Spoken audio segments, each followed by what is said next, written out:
Lisa Gawlas, Timelines, Dimensions and Frequencies, August 8, 2016. Timelines, Dimensions and Frequencies. Webpage, www.mysoulcenter.com. Nothing like starting several different conversations and not completing any of them. So sorry to ask you to hold a thought and then just leave it dangling, lol.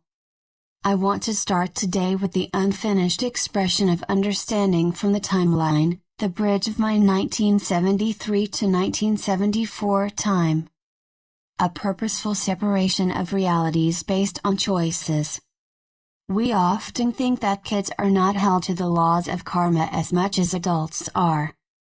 This would only be, slightly, true if you are just incarnating in this place called Earth duality, but kids are as much responsible for the choices and their actions as adults. Most of us in this collective, have had many lifetimes on this plane of incarnation, so we are held to the accumulated Earth experiences and choices from all the lives we lived, and not just the few years we may have been in the new body. Also, keeping in mind, before my birth, my mother had already agreed to host my incarnation, not raise me mind you, host me in her life so I can get a good foothold in some of the densest of realities. I was removed from her care, or really, lack thereof, when I was 8, then placed back with her when I was 11. Choice points and reality expansions. I think the best way to explain this is with an image of spaghetti, lol. And what we consider timelines have nothing to do with time at all, they are the vibrational pattern of energy, reality constructs. The bowl holding the spaghetti would be the earth plane. The spaghettis themselves, what we think of as timelines. Vibrational frequency patterns of reality. One could say the spaghetti sits on top of each other, but nothing ever does touch another thing. Between each strand would be what we would consider dimensional folds. Doorways. Opportunities for change. As you can see, there are countless intersection points in the whole bowl, earth plane. Some intensely high vibrational frequencies intersect with some intensely dense frequency realities, on purpose. Then, if I can complicate this even more, some of the spaghetti, smile, are so thin, it appears like it's all the same reality, it's not. We can see this by the storms we have experienced in the past. Let's just say, a tornado wipes out a town, yet one house remains completely unaffected. That house, was not on the same timeline, reality construct as the rest of the town. Instead, its sole purpose was to hold the light frequency, and if the town didn't change from one density to another, then Mother Nature was brought in to do a bit of house cleaning on that timeline. Same sort of things happen in countries, in places where people gather, and in individual families. So bringing this all back to my 73 to 74 time period, that reality was deconstructing as we were living it out. That spaghetti strand was already disintegrating as I merged elsewhere away from my mother. I was placed with her friend, who happened to have a 2-year-old child. I was 13 at the time, and was a prostitute. That was the first time I realized I had a choice in my realities, and with amazing ease, thank you directory assistance, lol, of effort, found my father. Until this moment the only thing I knew about my father was his name and about where he would be living. Even his reality was simply a stepping stone to yet other realities that opened based on my choices. If I never made the choice to leave that lady's life, I am sure I would have turned into a prostitute, by her continued prompting, but that wasn't my gig in this lifetime. Our choice points, our doorways that open to change, if we close them, it does take a toll on the physical and mental bodies. Think about ourselves, we are completely in new bodies every 7 years. Old cells die, new ones are born, and we are never the same, or at least, have the opportunity to not be the same. The body itself works off of cellular memory, but what memory? What timeline and what reality construct?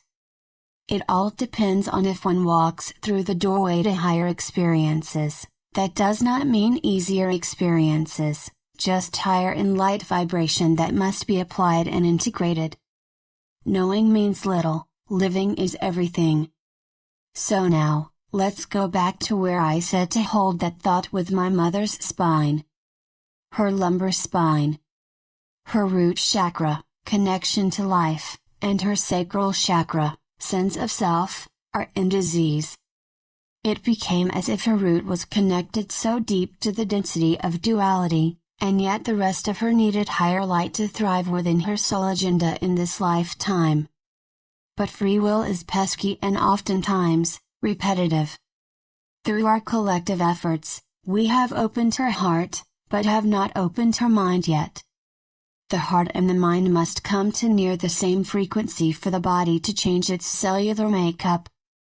I am starting to realize the heart is easier to open than the mind is to change its habitual thought patterns.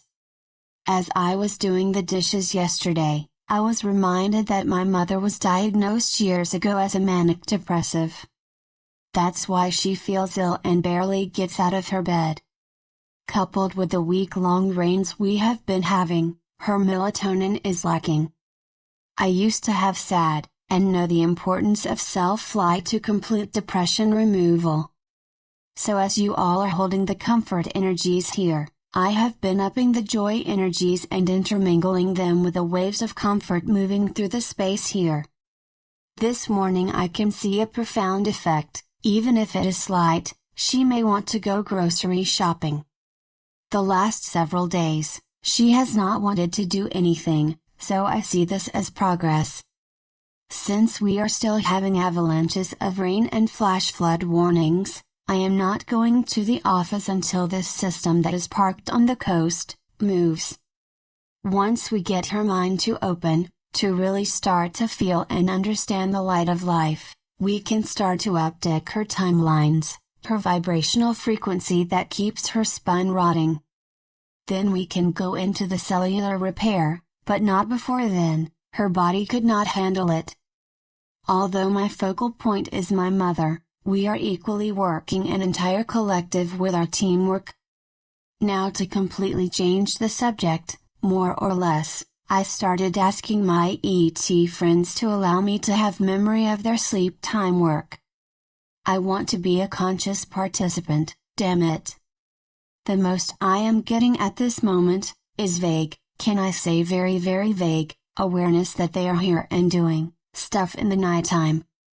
For the last week or so, my left knee has been hurting when I try to cross it.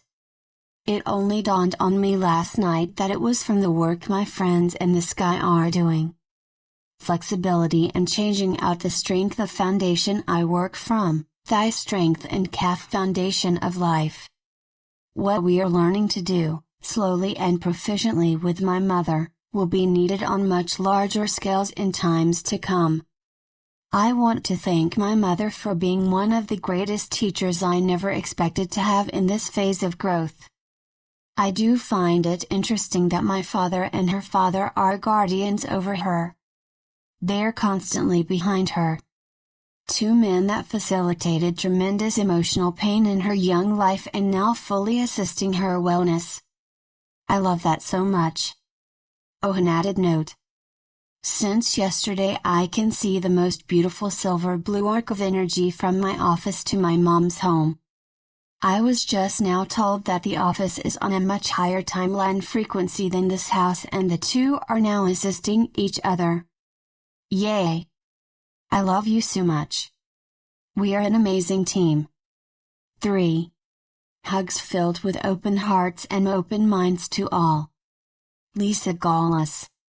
www.mysoulcenter.com